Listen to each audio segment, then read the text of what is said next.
காலங்களில் படை வரிசையில் முதலில் இடம் பிடித்திருந்தவை நாய்கள்தான் என்கிறது வரலாற்று குறிப்புகள். ராஜபாளையத்து நாய்களை முன்னோடி படையாகவே குறிப்பிடுகின்றன.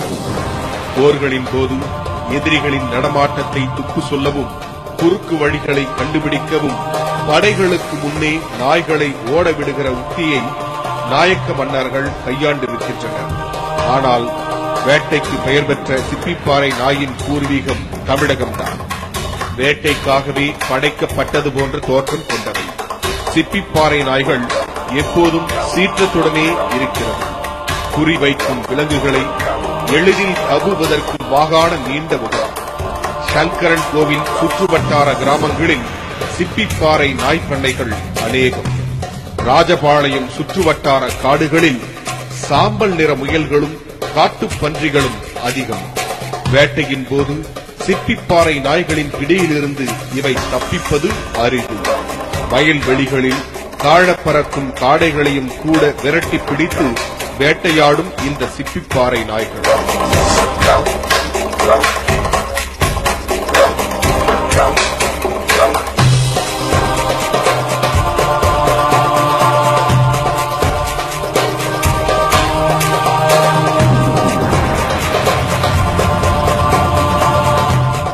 எதிரியான எந்த மிருகமா இருந்தாலுமே பயந்த எந்த மிருகத்தை பார்த்தாலும் கடிக்கத்தான் செய்யும். பயந்து போற மாதிரி மிருகம், இப்ப ஆடு இதுக்கெல்லாம், மாடு இதுக்கெல்லாம் சாதாரணமா இதை பார்த்த உடனே இது ரிலாக்ஸா இருந்துரும். பயப்படுற மாதிரி ஏதாவது ஒரு மிருகம் வந்துச்சுன்னு வச்சுக்கோங்களேன், நாய்கள் நிச்சயம் அட்டாக் பண்ணும். பயந்தவங்களை விரட்டுற மாதிரி அது போய் கடிச்சு கூறு போட்டுருங்க. இந்த சிப்பிப்பாறை ஏரியாக்கள் வந்து கம்பளத்து நாய்க்கு மாதிரி தான் இந்த நாய்கள் நிறைய வச்சிருப்பாங்க. அவங்க கூட போய் அவங்க வருஷத்துக்கு ஒரு தடவை, வருடம் ஒரு முறை காட்டுக்கு ஜக்கமா சாமியை கும்பிட்டு வேட்டையாட போவாங்க. ஒரு குடும்பத்துல 3 நாய் ஒரு ஆள் அப்படியே எல்லாம் வேட்டைக்கு போவாங்க. வேட்டைக்கு போகும்போது அவங்க கூட போயிருக்கிறேன். முயல்களை வேட்டையாடி கோவில ஜக்கமாக்கு எல்லாம் வச்சு எந்தெந்த ஒரு 100 நாய் போகுதுன்னா 100 நாயும் வேட்டையாடி வருது பாருங்க. அந்த வேட்டையாடி வருது அவங்க கறி பிரிச்சு கொண்டு போறது வருஷத்துக்கு ஒரு தடவை அவங்க கோயிலுக்கு காணிக்கை கொடுக்கற மாதிரி இது. இந்த நாய்கள் மனுஷங்களை விட மிருகத்தை பார்த்தா 2 மடங்கு பவராவும் இருக்கும். அதே மாதிரி 5 நாய்கள் சேர்ந்து ஒரு புலியவே கொன்றும். அந்த அளவுக்கு இதுல பவர்ஃபுல் டாக் இருக்கு. காட்டு பண்ணி 100 கிலோ இருந்தாலும் சரி 2 நாய் இதை அட்டாக் பண்ணிடும். 5 நாய் செஞ்சுன்னா புலிய கொன்றும். அந்த அளவுக்கு இந்த நாய்கிட்ட பவர் ஜாஸ்தியானது. வேட்டைக்கு 4-5 சிப்பிப்பாறை நாய்களை கூட்டிச் செல்கின்றன. பல கிலோமீட்டருக்கு அப்பால் இருக்கும் விலங்குகளின் நடமாட்டத்தை மோப்பம் பிடித்து பாய்ந்து செல்லக்கூடியது. குறிவைத்த விலங்குகளின் கால்களை கவ்வியபடி உரிமையாளருக்காக காத்திருக்கும்.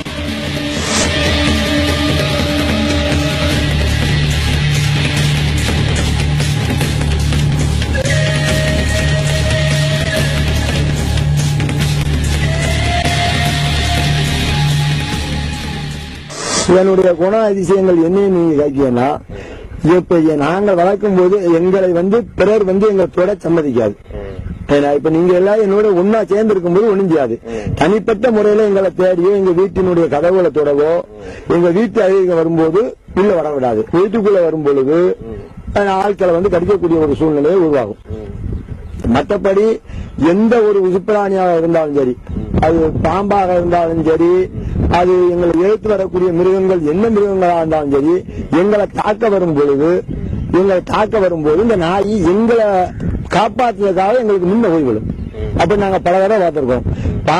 காட்டுகள்ல நாங்க நடந்து போகும்போது பாம்பு வரும்போது எங்களுக்கு முன்ன கட்டி போய் பாம்பை போய் ஓடி போய் எழுத்து வர பாம்பு போய் எங்க நாய்கள் கடிச்சிருக்கு. கடிச்சப்படி ஒரு சில நாய்கள் உயிரையும் திறந்திருக்கு.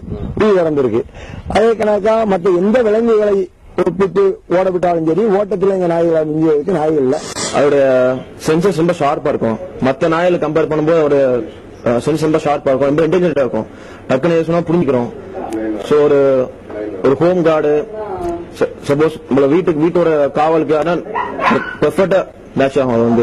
அது ஃப்ரெண்ட்லியா இருக்கும். அதே டைம் ஒரு ஸ்ட்ரேஞ்சர் வந்தா அது எப்படி நடந்து கரெக்டா நம்ம ட்ரெயின் பண்ண ஈஸியா ட்ரெயின் ஆகும். பிகாஸ்